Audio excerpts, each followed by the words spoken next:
This week, the hypothesis that we tested, we asked people if when they ate out, they had trouble deciding where to eat, and if they would choose, like, if they would go to a random place that the app generated, if they use the app and weren't sure.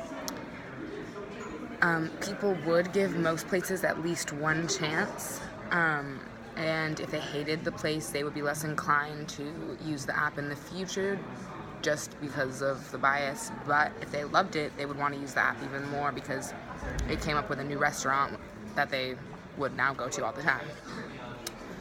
We validated that people hated deciding where to eat if they were unsure, and that most of the time, yes, they would take a random suggestion even if they had never been to the place before.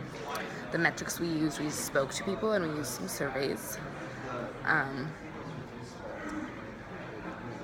We spoke to students, and then we spoke to families. We learned that students across the board had trouble deciding, and actually would use the app even when they were pretty sure, just for the fun of it, and this was some students.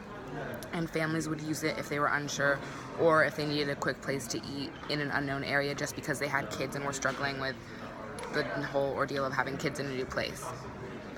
The customer profile, the customer relationship brief, indicated that we actually had a lot wider range in consumer base than we originally thought, just because a lot of different types of people would use it when we originally thought it would be more just types of like young people, students.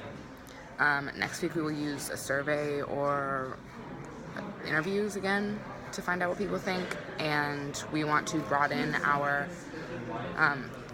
consumer base that we're talking to next week by asking some older people questions, and not people who have families or kids to deal with. And we're not really struggling with too much. So yeah.